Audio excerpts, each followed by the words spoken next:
Okay, welcome back to the show. This time you've stumbled upon our viewer request. That is when a viewer of the channel makes a request for something that we as a group might act out. Depends. I mean, some requests are better than others. Obviously, the terrible ones I don't even reply to. So here's one, and it concerns swearing. Woo! Yeah? Swearing. So think of some bad words, don't say them, but think of them, and that's what we're talking about. So, no, the viewer request isn't that we swear a lot. In fact, the viewer request by Timbo911 was just for us to perform a clip that had swearing in it. To quote precisely, do the show of the Sex Pistols with that old guy and they are swearing. Or do you have a problem with that? Yeah, quite aggressive from Timbo. Perhaps he thinks he's Rambo. Nice. While I wouldn't call this a sweary channel, I don't have a problem with it, Timbo. And it got me thinking, swearing on TV, does it matter anymore? Parenting nowadays is much looser on these things, if indeed we are sparing the children. And if we're sparing adults who might be offended, aren't they mostly dead by now? Discuss. Okay, so a little discussion before we get into this famous 70s scene of Sex Pistols. Sex gunnery, yeah?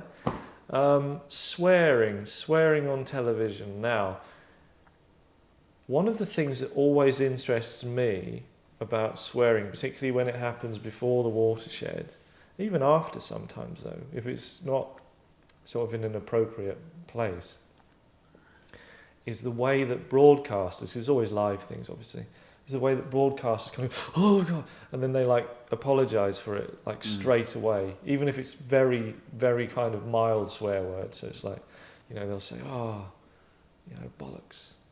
Honestly, that's happened. I can remember. Do you remember the football manager, Alex Ferguson? Mm-hmm. He said, he was asked a question, I think by Kenny Dalglish's daughter, of all people. And it was not a question he liked. And he said, that's bollocks. And he said it at 6 o'clock. She didn't say anything, but obviously a bit of friction there between the dads, I think. It's like, I think Alex, even in his head, he was like, oh, that's Kenny's daughter. Mm-hmm. Probably shouldn't have done that anyway. You know, wouldn't admit it because you can't show weakness. Definitely not in football. So, but then as soon as they got back to the studio, it's like, oh my God, you know. Sir Alex Ferguson said, sorry bollocks. about that. Apologies. Yeah. We're really sorry if this has ruined your. Mm-hmm. And what I'm contesting here is whether or not it's ruining anything for anyone anymore. I think TV and film have kind of gone the opposite way. So if you think about your popular TV shows now, you've got like your Game of Throneses and stuff where they're swearing every couple of minutes. But movies now, popular movies, are all made to appeal to children all the way to adults. So they've really cut back on the swearing. I think they get one F word now in most popular films to sort of satisfy those that like a bit of swearing. But I think you're far more likely to find swearing in TV than. And if you're on Naked Attraction and someone says bollocks, it's probably because they're looking at a pair of bollocks. Yeah. I don't think I've ever seen that. I think I'd know if I'd seen it though. Yeah, it's memorable, isn't it? I think you should give it a go. Just give it a go. Just a oneer. But but if you're talking like anatomical swearing, that is relevant to the subject matter. Tits, yeah, not really a swear word. Tits. There are some quite bad ones actually. Cock. Would you allow cock? Cock. On that show. Because they'd say penis. Yeah, because it's slangy, isn't it? Cock. Slang. Unless it was a show about chickens. Or pubs. Yeah. That's important. I mean, context matters in all of these things. But it's interesting you say they've got one F word, And all of this stuff is sort of devised by censorship boards and things. They actually say to them, you have one. If you have two, then we have to give it a different rating. And these many people can't see it. And, and then you're missing out on this much money. That bracket's gone. And it's weird, isn't it? Because, like, you say it one time, like the kids will be like, what's that? And as long as it's not repeated, they just go back to their, malaise. Like, but if you say it twice, they're like, I've learned it. And they're sort of saying it as if their parents never ever say it, or like they don't hear it anywhere else. Because if people learn something by experiencing it twice, like learned it to an expert degree, the world would be a very different place. Can you imagine? Yeah. You could like fly a plane in half an hour. A better place, perhaps. What? The world would be a better place, perhaps. Could be, but it could be a disaster. I think, yeah. Could learn bad things. Could learn bad things very quickly. But could you also learn ethical lessons much quicker than? Yeah. You'd have to. You see, this is the problem with education generally, right? Because it's like, what's the pace? What do we teach people, and in what order? If you teach a man to use a hammer, but you don't teach him what to use it for, he's gonna bash. It's like that. You need to teach him what it's for before you give it to him. Sometimes I get that wrong.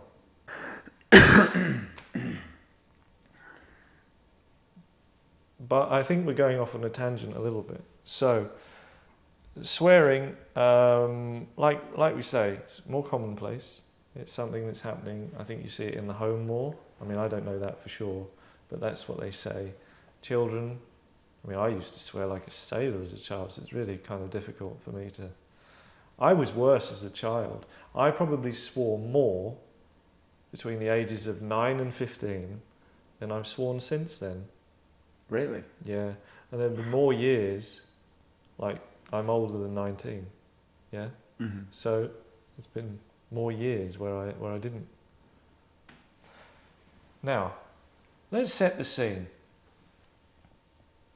Veteran broadcaster Bill Grundy is chairing the Today programme in December 1976, a London area local weekday tea time muckabout, a bit like The One Show. I'm minded to mention that if you're not British, you might not know what The One Show is. I'm not going to ask you to look it up because I don't hate you that much. And not to be confused with the Today programme of today, because that is on the radio.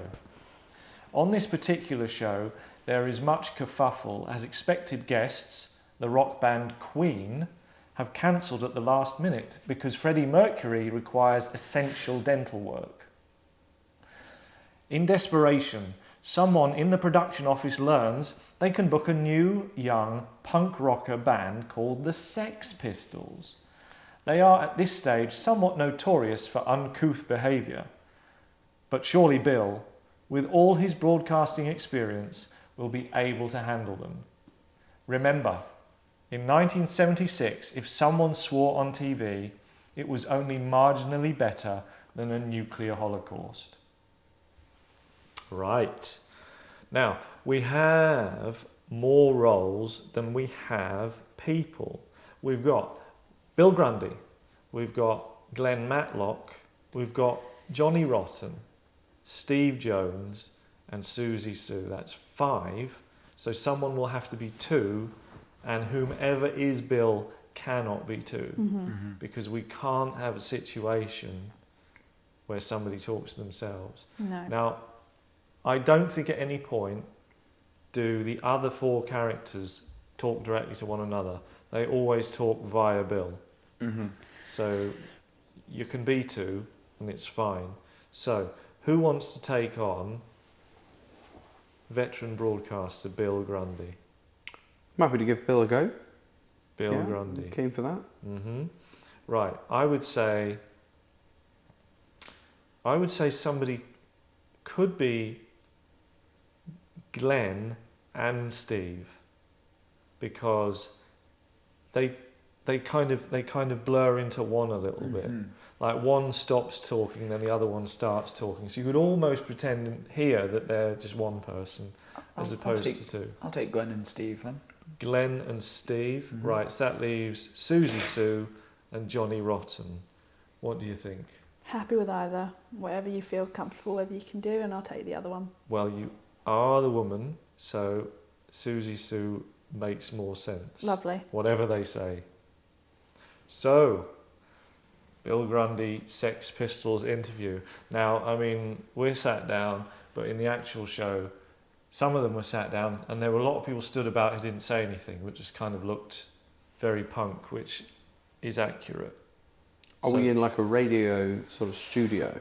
No, it is TV. Oh, it is so TV. This went out on TV, and Yeah. it's the TV studio, quite a small one, and so you're on a chair, like a few people on chairs coming away from you, and then a few people stood behind them. There's probably 8 or 9 of them, and Bill, so he was he was heavily outnumbered here. Yeah. Didn't seem to bother him, but he does make a mess of it. So does everyone remember who they are? Mm-hmm. Yeah? Okay, when you're ready, Bill. They are punk rockers. The new craze, they tell me, they're heroes. Not the nice, clean Rolling Stones. You see, they're as drunk as I am. They're clean by comparison. They're a group called the Sex Pistols. I am told that the group have received £40,000 from a record company. Doesn't that seem slightly opposed to their anti-materialistic view of life? Nah, the more the merrier. Really? Oh yeah. Well, tell me more about it. Fucking spin it, haven't we? I don't know. Have you? Yeah, it's all gone. Really? Down a boozer. Oh. Really? Good Lord. Now, I want to know one thing. Beethoven, Mozart, Bach, Brahms have all They're died. all heroes of ours, aren't they? Really? They're wonderful people. Are they? Yes, they really turn us on. Well, suppose they turn other people on. Well, that's just their tough shit. It's what? Nothing, a rude word. Next question. No. What was the rude word? Shit. Was it really? Heavens, you frightened me to death. Oh, all right. What about you two girls behind? Are you worried? Are you just enjoying yourselves? Enjoying myself. Are you? Yeah. That's what I thought you were doing. Always wanted to meet you. Did you really? Yeah. We'll meet afterwards, shall we?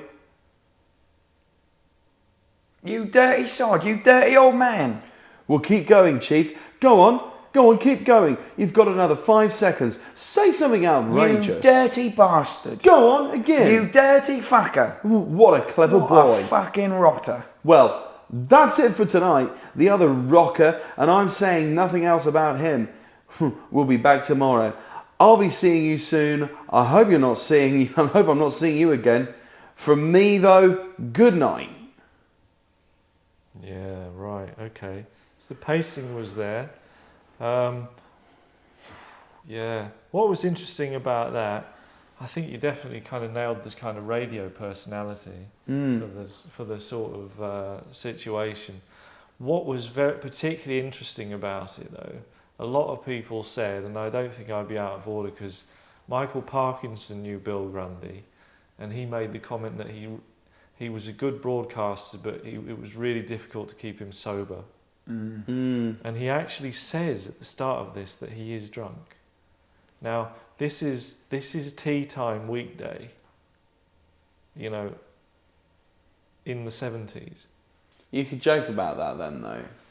In the 70s, you could joke They about might not being take a it drunk. seriously. Yeah. They might not. Well, they might like a not medical believe him. issue like it is now. They might not believe him, but it suggests that he perhaps wasn't really working at optimal levels. And one of the things that he does in the scene is very, very patronising. So he really talks to them like they're total children. And to be fair, they behave a bit like that too. So they kind of, you know, live up to his, or live down to his expectations of them. So I would say, if we go again, and we'll, yeah, you know, not bad, kind of, I always think that the quicker you go, the better it is. There's obviously a limit to that. Like, you know, there comes a point where that's too fast. But unless I could interrupt and go, that's too fast. But if I don't, then take it as read that it's not too fast. Mm-hmm. Patronising. And you're also you're like 60 years old. There's a gigantic generation gap in the room. Was he? What was? He's before my time. Is it Bill Grundy? Was he quite a posh older gentleman? Is he like quite RP, or was he? Well, actually, he was. I think he was from up north. Oh yeah. But kind of tried to. First of all, he was on a London programme, so he'd be like, what's he saying? You know, if he'd got too heavy. So I think he was trying to kind of lower it, but he was in there. He was kind of slightly sort of Yorkshire, Manchester, Pennines kind of. I'm Bill Grundy. Just ever so a soft kind of. Yeah, he's probably because he'll have come up through that whole phase where you if you had an accent, you had to just kill it. Like, no, you don't do that. Not here. Terry Wogan type thing. Well, he's Irish. Yeah, that is different. Yeah. I think that was. He was very Irish. I don't think anyone said to Terry. Someone might have said to him, "What are you doing?" But I think that would have died out. Yeah. His accent would have died out. No. The telling him what to do. I'd be very interested to listen to a Terry Wogan broadcast from the 60s. Now that you've said that, and compare it with 20 or 30 years later. When he was chilled about the whole thing, because he might have toned it and then just kind of let it relax. Sean Connery spent one film trying to do not a thick Scottish accent as James Bond, and then thought, sorry, acted in. This is like that. This is my voice. You have employed Sean Connery. You know what I sound like. Even in The Untouchables, where he's meant to be Irish, well, Scots Irish. You know, if we're being charitable, it's like. Yes, I'm in The Untouchables. I'm Sean Connery. Isn't he Egyptian or something in Highlander? Yeah, he could be. He's not Scottish. There's a French guy playing a Scottish character, and he's Turkish, maybe. Wow. But he's just Sean Connery. Yeah. Hunt for Red October. He's meant to be Russian. And it is funny actually in movies when like they put accents on. They don't really do that anymore. They like obviously they get English people to play all the villains and all the serious roles because they don't really sort of trust Americans with that. You know, any kind of serious historical role is always English, even if they're French. You know, they go or Russian or whatever. But Sean Connery doing Russian. Oh yes, I'm a Russian submarine commander. Yes, yeah. So that's what he did. And that doesn't sound Russian to me. That sounds exactly like Sean Connery. Let's go again. Bill Grundy, patronising Bill. Slightly northern, older. They are punk rockers. The new craze, they tell me, they're heroes, not the nice, clean Rolling Stones. You see, they're as drunk as I am. They're clean by comparison. They're a group called the Sex Pistols. I am told that this group have received $40,000 from a record company. That doesn't seem slightly opposed to their anti-materialistic view of life. Nah, the more the merrier. Really? Yeah. Well, tell me about it. We're fucking spent it, haven't we? I don't know. Have you? Yeah, it's all gone. Really? Yeah, down the boozer. Oh, really? Good Lord. Now, I want to know one thing. Beethoven, Mozart, Bach, Brahms have all died. They're all heroes of ours, ain't they? Really? They're wonderful people. Are they? Yes, they really turn us on. Well, suppose they turn other people on. That's just their tough shit. It's what? No, nothing. Rude word, next question. No. What was the rude word? Shit. Was it really? Heavens, you frightened me to death. Oh, all right. Oh, what about you two girls behind? Are you worried? Are you just enjoying yourselves? Yeah, enjoying myself. Are you? Yeah. Well, that's what I thought you were doing. Always wanted to meet you. Oh, did you really? Yeah. Oh, we'll meet afterwards, shall we? You dirty sod, you dirty old man. Oh, well, keep going, Chief. Keep going, go on. You've got another 5 seconds. Say something You outrageous. dirty bastard. Oh, go on. You go dirty on. fucker. Oh, what a clever boy. What a fucking rotter. Well, that's it for tonight. The other rocker, and I'm saying nothing else about him. We'll be back tomorrow. I'll be seeing you soon. I hope I'm not seeing you again. From me, though, good night. That was the theme tune. And they're kind of all dancing in the background because they cut all the mics. And Bill goes, actually, you could see him mouth it. He goes, oh shit. He goes, oh shit. He knows he's in trouble. Yeah. Did you like the sort of punk? I felt that was quite a punky. I didn't see it, but no, I'm glad. That's on camera, is it? Yeah. No shoes. Might come out in the. Yeah, it's like, I don't need. I hope you I don't don't mind. need shoes. I don't need shoes. I don't need the floor. Exactly. Yeah. How punk is that? That's massively punk. I mean, to not even need the floor is like, that is anarchy. Yeah. Can you imagine? Because when anarchists like smash stuff up and say, down with capitalism and all of that kind of thing, they're doing it on like a road. If that wasn't there, just be like falling through space, anarchy. That would be you'd be crazy. like, you're not wrong. You're not wrong. Just falling. I suppose in many ways. I think they wanted to wind the people up. Yeah. I think they wanted to wind Bill up, and Bill took the bait very early on, very quickly. Bill was up for a fight. I mean, he's like, I'm fine with this. And what's crazy is the time period that this happens, the time of day that it happened, and that was the end of the show. So that is like 2 minutes. Yeah. What is the point? You've got these 8 people on, and maybe you've said, look, only 4 of you can talk. And you couldn't even say that to them, because if you said that, they go, well, we're all going to talk at the same time then. You can't really tell them anything. I think it might have meant to be longer. I think it was meant to be a whole interview, but... The show ended. Right. It's a good point. I mean, possibly like they went, just end the show. Just cut it. We just had like... Because he went in on the girls in quite a crude way, but he was doing that because Johnny Rotten had already really pissed him off quite early on. Yeah. And but he's a bit with the girls as well. He was a bit like cringy. Yeah, and That was all men then, though, wasn't it? Especially on TV. Yeah, You're allowed to do that. 1976. There was they thought That it was funny. funny then. But well, Steve didn't like it. I mean, that's the thing. He's sort of Was Susie He was and the dirty. girl. Straight in there, yeah. yeah, you dirty fucker. because they were his girls. Maybe. She went on to have a successful recording career after that. Actually, she did. I'd sing it, but they have rules about that if you sing, because I think particularly, I think if I sing, so it was Dear Prudence by the Beatles. That was a big hit for her.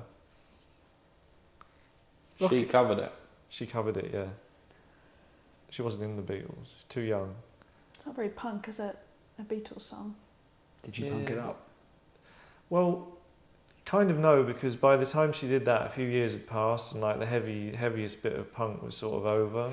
So this is kind of mellow. 79, and she was just doing the cool kind of post-punk thing. I think that's what they called it. It makes sense if they called it that now. I mean, everything after it is technically post-punk, isn't it? Yeah. Although some people try and be punk now, and you go, well, it's too late. Look, but there's no telling them.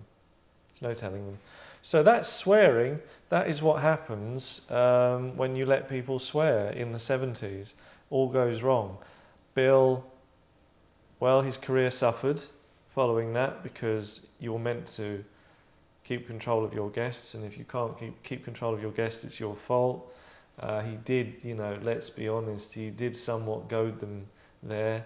I think, it was possible if he was open-minded to have a conversation where they didn't swear. I mean, Johnny at this point apologises for his accidental swearing.